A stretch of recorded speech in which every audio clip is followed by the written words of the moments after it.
White foods avoid ಮಾಡಿ ಅಂತ ಎಲ್ಲ ಹೇಳುವಾಗ ಇವರು ವೈಟ್ ಸಾಸ್ ಪಾಸ್ತಾ ಮಾಡ್ತೀನಿ ಅಂತ ಇದ್ದಾರೆ ಅಂದ್ಕೊಂಡ್ರಾ? ಭಯ ಪಡಬೇಡಿ, ನಾವಿವತ್ತು ಹೆಲ್ದಿ ವೈಟ್ ಫುಡ್ಸಿಂದ ಒಂದು ಟೇಸ್ಟಿಯಾಗಿರೋ ವೈಟ್ ಸಾಸ್ ಪಾಸ್ತಾ ಮಾಡೋದು ಹೇಗೆ ಅಂತ ನೋಡೋಣ ಬನ್ನಿ. Hello and welcome to food and fun chronicles. ನೀವು ಇನ್ನೂ ನಮ್ಮ ಚಾನಲ್ಗೆ ಸಬ್ಸ್ಕ್ರೈಬ್ ಆಗಿಲ್ಲ ಅಂದರೆ ಈ ಕೂಡಲೇ ಸಬ್ಸ್ಕ್ರೈಬ್ ಆಗಿ. ಪಾಸ್ತಾ ಮಾಡೋಕ್ಕೆ ಮೊದಲಿಗೆ ಒಂದು ಕಡೆ ಪಾಸ್ತಾನ ಬೇಯೋದಕ್ಕೆ ಇಟ್ಕೊಂಡಿದ್ದೀನಿ. ಪಾಸ್ತಾ ಪ್ಯಾಕೆಟ್ ಮೇಲೆ ಏನು ಇನ್ಸ್ಟ್ರಕ್ಷನ್ಸ್ ಇರುತ್ತೆ ಅದನ್ನು ಕರೆಕ್ಟಾಗಿ ಫಾಲೋ ಮಾಡಿ ಅದ್ರ ಪ್ರಕಾರನೇ ನೀವು ಕುಕ್ ಮಾಡ್ಕೋಬೇಕು. ಇನ್ನೊಂದು ಕಡೆ ಕಾಲಿಫ್ಲವರ್ನ ಬೇಯಿಸ್ಕೊತಾ ಇದ್ದೀನಿ. ಈಗ ವೈಟ್ ಸಾಸ್ ಮಾಡೋದಕ್ಕೆ ತೋಫು ಆರ್ ಪನ್ನೀರ್ನ ತಗೊಳ್ಳಿ. ನಾನಿಲ್ಲಿ ತೋಫು ಯೂಸ್ ಮಾಡ್ತಾ ಇದ್ದೀನಿ. ಒಂದು 10 ಕ್ಯಾಶ್ಯೂಸ್ನ ಬಿಸಿ ನೀರಿನಲ್ಲಿ ನೆನೆಸ್ತಿದ್ದೀನಿ. ಜೊತೆಗೆ ಬೇಯಿಸಿರೋ ಕಾಲಿಫ್ಲವರ್ ಮತ್ತು ಬೆಳ್ಳುಳ್ಳಿ ತೊಗೊಂಡಿದ್ದೀನಿ.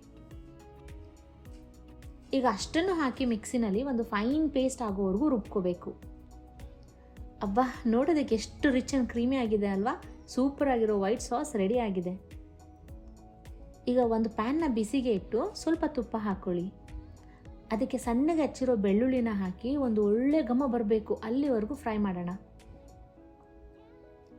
ಆಮೇಲೆ ಅದಕ್ಕೆ ಹಚ್ಚಿಟ್ಟಿರೋ ಕ್ಯಾಪ್ಸಿಕಮ್ ಹಾಕಿ ಸ್ವಲ್ಪ ಬಾಡಿಸ್ಕೊತಾ ಇದ್ದೀನಿ. ನಾನಿಲ್ಲಿ ರೆಡ್ ಕ್ಯಾಪ್ಸಿಕಮ್ನ ಯೂಸ್ ಮಾಡ್ತಾ ಇದ್ದೀನಿ.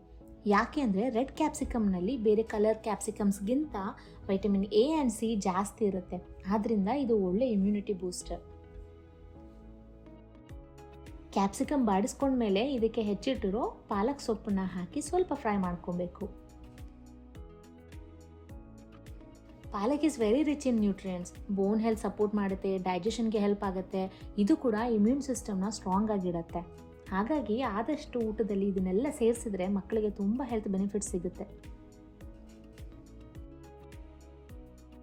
ಈಗ ಇದಕ್ಕೆ ನಾವು ರುಬ್ಬಿರೋ ಥಿಕ್ ಆ್ಯಂಡ್ ಕ್ರೀಮಿ ಸಾಸ್ನ ಸೇರಿಸ್ಕೊಂಡು ಚೆನ್ನಾಗಿ ಮಿಕ್ಸ್ ಮಾಡಬೇಕು.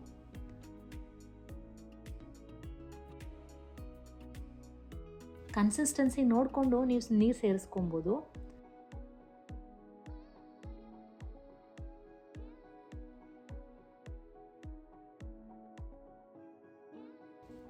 ಆಮೇಲೆ ಇದಕ್ಕೆ ರುಚಿಗೆ ಉಪ್ಪು, ಖಾರಕ್ಕೆ ಸ್ವಲ್ಪ ಪೆಪ್ಪರ್ ಪೌಡರ್ ಹಾಕ್ತಾ ಇದ್ದೀನಿ.